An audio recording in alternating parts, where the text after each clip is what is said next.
Hello! Good morning po sa inyong lahat at welcome po sa ating pong daily vlogging. At alam niyo po ba na sa araw na ito meron tayong bagong topic? Na ang topic natin ay patuloy po pinapakita ng Diyos kung sino po tayo sa Kanya. Pinapakita ng Panginoon, pinapaalala ng Panginoon na bilang mga mananampalataya po ay tayo po ay hindi po lang ganito ang ating buhay dito sa mundong to. Meron pong sinasabi ang Panginoon na kung saan tayo po ay dapat magkaroon ng bagong pananaw sa buhay, a new culture, a new mindset po. Kailangan po tayo makita natin yung buhay o kultura ng kalangitan.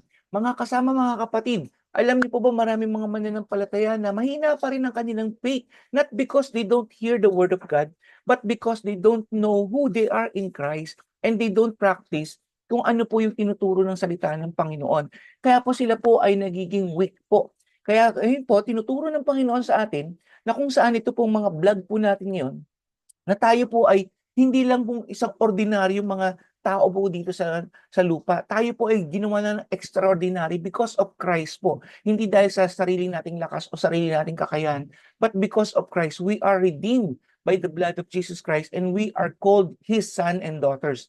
Kaya po mga kasama, patuloy po natin subaybayan sapagkat ang topic po natin sa araw na ito ay patungkol po, we are born to be an overcomer. Yes, we are born to be an overcomer. Lahat po tayo mga Christians. Dahil po ay may pagdadaanan talaga sa araw-araw. At yung pinagdadaanan natin, mabigat man o magaan, problema man o persecution o trials man, kapatid, lahat po yung pagdadaanan natin. Sapagkat ito po ay huhubog sa atin bilang isang mananampalataya. Pero ito po yung magandang balita po dyan.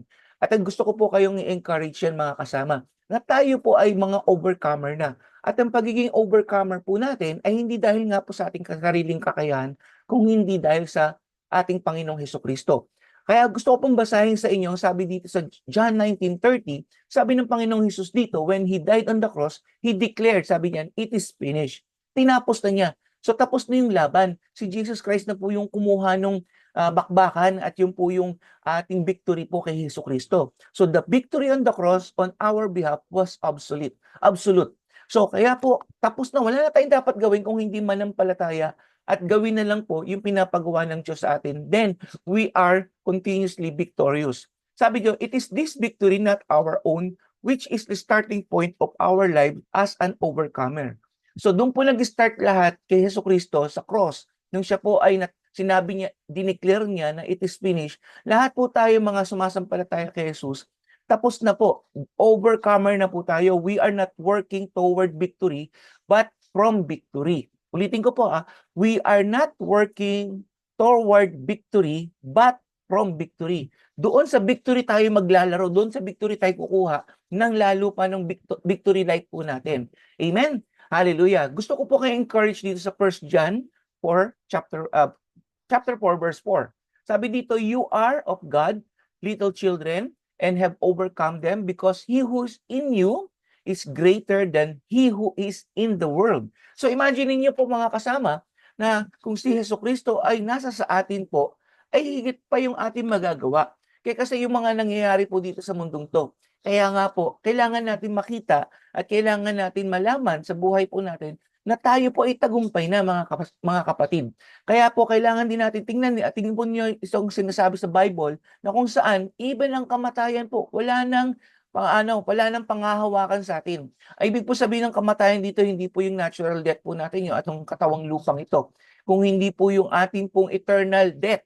Ang sabi po dito sa 1 Corinthians 15 verse 55 to 57, sabi diyan, death, where is your sting? Hades, where is your victory? The sting of death is sin and the strength of sin is the law. So yan po yung panghahawakan ng kasalanan, yung ating pong guilt. So but thanks be to God who give us victory through our Lord Jesus. So mga kasama, di ba? Kung hindi niyo pa nakikita, ewan ko po, kailangan magalak po tayo. Kailangan ma-realize niyo, wow, ito na pala hindi lang ako sinave ni Lord, bagkus ginawa pa niya akong overcomer. All of these trials and situation, makita po natin na tayo po ay isang overcomer na and you will have a new perspective po na kung saan yung buhay pananampalataya, hindi ka magiging talunan, hindi ka magiging failure, hindi ka manghihina, bagkus kung makakahugot ka ng kalakasan sapagkat ito na nga ang sinasabi ng Panginoon sa'yo. Bakit po ba? Ano po ba ang dahilan? Bakit ba talaga may pinanghahawakan tayo rito? Kasi po may ebidensya. Kasi po kailangan sa husgado, meron po silang makitang ebidensya para malaman nila kung totoo o hindi ang sinasabi ng inaakusa. Ngayon, ano po bang ebidensya ng mga mananampalataya? Isa lamang po, si Jesus ay nabuhay mula sa mga patay. Jesus rose in victory.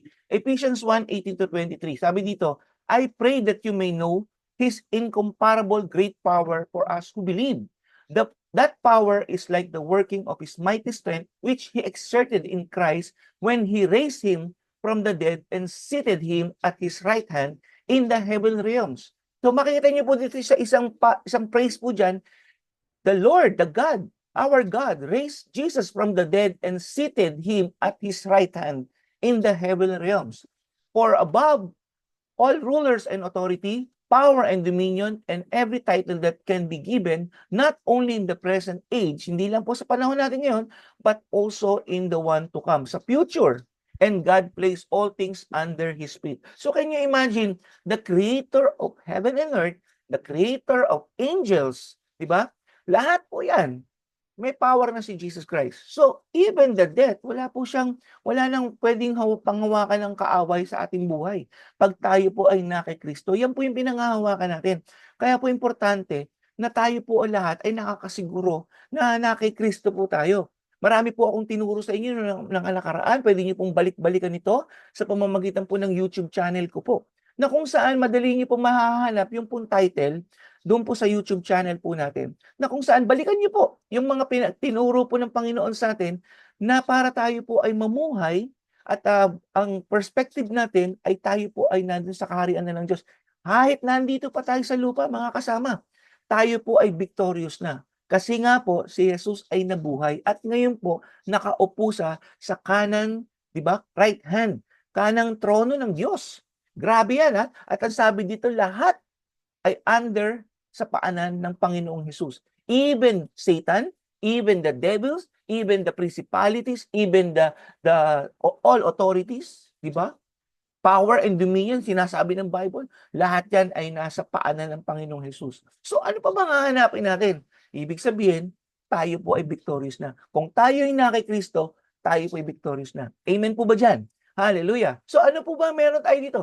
Can you imagine when Jesus Christ is a victorious one? Kumbaga siya po ay nanalo sa isang bakbakan po, di ba? Let's say, isang sports, naka-gold medal po siya. O can you imagine, tayo po ay mga kasama po niya, di ba? Yung lumipad po siya dun sa Olympics area at kasama po niya tayo. We are His disciples. Grabe.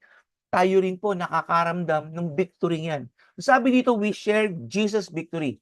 We too raised in Christ and are now seated in Christ. Tayo po na kay Kristo, tayo po'y binuhay. Ano pong binuhay sa atin ng Panginoon? Yung ating pong spirito. And now, seated in Christ at the right hand of God in the same position of victory as He is. Grabe, ngayon pa lang po, may victory ka na kasi yung pangalan mo nakasulat nga po sa aklat ng buhay. Wala ka pa man sa langit, kapatid. Ito yung encouragement sa atin ng Panginoon. Victorious ka na. May pinagdadaanan ka ngayon, I know. May problema ka ngayon, I know. Pero tandaan mo, kung ito po ay si Jesus na ang kumikilos diyan sa problema mo, wala ka nang gagawin. Planchado na yan, mga kapatid. Kaya nga sabi ng Ephesians 2:6, and God raised us up with Christ and seated us with Him in the heavenly realm in Christ Jesus. Kaya po importante yung in Christ Jesus po. Without Christ, we are nothing. So I hope you believe and you will ma-comprehend po ninyo itong magandang balitang ito at ma-encourage po kayo. Kung ano man yung pinagdadaanan mo, ano man bigat yan, kapatid. Sa oras na ito, inalaw ng Diyos yan para i-mold tayo. Inalaw ng Diyos yan mangyari sa'yo. Huwag mong sisihin ng Panginoon sapagkat yan po ay inalaw ng Diyos. Hindi po ang Diyos ang gumagawa niyan. Inalaw po niya yan para hubugin ng Panginoon. Para lumabas yung ating pong sinatawing Christ character. Kaya nga kailangan muna natin makita, maayos ang puso natin, makita kung sino tayo kay Kristo. At pag nakita niyo po yan, kapatid, you will have a new perspective ng buhay po ninyo. At ito palang pinagdadaanan ko ay may meaning pala ito. Hindi dahil pinahihirapan ako. Sapagkat gusto ng Panginoon maging Christ-like ka. Just like imagine niyo the kwento po, naalala ko bigla, yung pong si Jesus ay nandun sa isang bangka kasama niya ang kanyang mga disciples. Pare-pareho silang mga tao nung time na yun. Tapos biglang nagkaroon ng bagyo. So, ibig sabihin, maalon, mahangin, maulan. Pero imagine niyo si Jesus Christ lamang sa 13 lalaking nandoon sa bangkang yan. Siya lamang ang tulog. Yung 12 nagpapanik na because sabi nila, Panginoon, hindi ka ba nababalisa? Tayo lulubog at mapapahamak. So sabi ng Panginoon, bumangon siya. Doon lang siya bumangon nung kinalabit siya ng mga disipulo. Ano pong sabi niya? Inutusan niya ang ulan, ang bagyo, ang mga alon, tumahimik lahat.